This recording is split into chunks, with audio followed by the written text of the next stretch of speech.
10 tanda besar kiamat ini kaum muslimin, 7-nya umat Islam akan menyaksikan kejadian itu. 7-nya 1, 2, 3, 4, 5, 6, 7 umat Islam masih hidup dan masih sempat menyaksikannya. 8, 9, 10 hanya orang-orang kafir saja yang masih tersisa hidup di bumi ini yang akan mengalami, yang akan menyaksikan, dan kiamat itu terjadi pada mereka.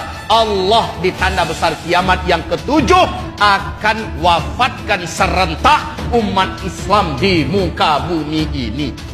Jadi pada tanda besar kiamat yang ke-7, Allah Subhanahu wa taala akan wafatkan serentak umat Islam ini di muka bumi, sehingga tidak ada satupun yang tersisa dari umat Nabi Muhammad.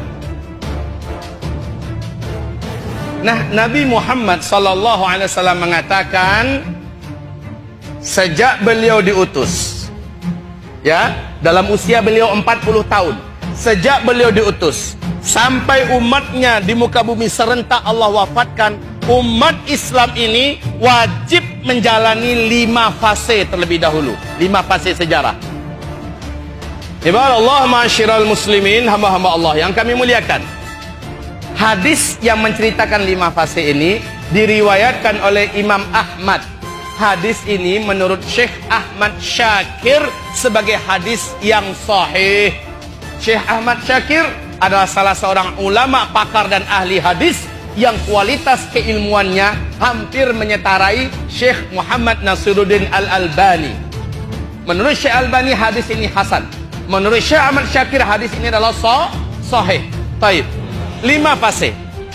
Fase pertama Nabi menyebutkan adalah fase ahdun nubuwah, di mana umat Islam pada fase pertama dipimpin langsung oleh Nabi Muhammad sallallahu alaihi wasallam. Berarti ini fase di mana Nabi yang langsung memimpin umat Islam.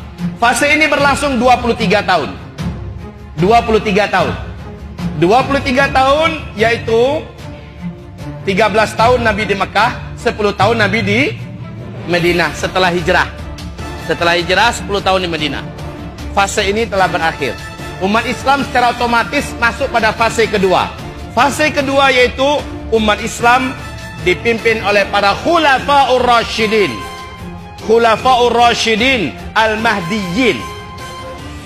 Nabi mengatakan lamanya fase khulafaur rasyidin adalah 30 tahun. Ya. Jadi yang memimpin umat Islam di sini adalah khilafah, ya, khilafah Islamiyah dengan konsep kenabian.